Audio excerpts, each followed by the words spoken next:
નમસ્કાર વિદ્યાર્થી મિત્રો, ખૂબ જ સરસ મજાનો દાખલો છે એસએસસી CHSL 2023માં પૂછાયેલો છે. પ્રથમ 5 બેકી પ્રાકૃતિક સંખ્યાઓના વર્ગોની સરેરાશ શોધો. હવે પ્રથમ 5 પ્રાકૃતિક સંખ્યા માટેનું સૂત્ર શું છે? તો કે n ગુણ્યા n+1 અને ગુણ્યા 2n+1 બરાબર.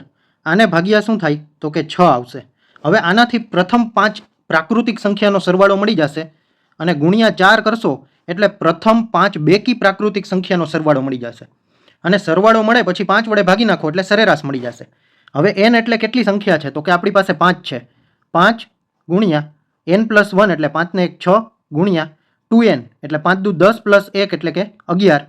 હવે ભાગ્યા 6 તો છે જ અને ગુણ્યા 4 આપેલું છે. આ આપણને સરવાળો મળી ગયો, પણ આપણે સરેરાશ જોઈ છે એટલે હજી 5 વડે ભાગી નાખશું એટલે સીધી સરેરાશ મળી જાય. હવે આપણે સાદું રૂપ આપશું.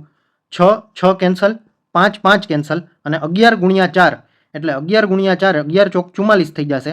એટલે આપણો સાચો જવાબ શું આવી જશે મિત્રો? હવે મિત્રો, આજના ડેલી કરંટ અફેરનો લોંગ વિડીયો વિગતવાર યુટ્યુબ લોંગ વિડીયોમાં મૂકી દીધો છે. જો તમે આ વિડીયો યુટ્યુબ શોર્ટ્સમાં જોતા હોય તો નીચે પ્લે બટન ઉપર ક્લિક કરી અને જોઈ શકાશે. જો તમે આ વિડીયો ઇન્સ્ટાગ્રામ રીલમાં જોતા હોય તો ઉપર સ્ટોરીમાં લિંક મૂકી દીધી છે, તો ઓપન કરી અને આજનું ડેલી કરંટ અફેર અચૂકથી જોઈ લેજો. ધન્યવાદ.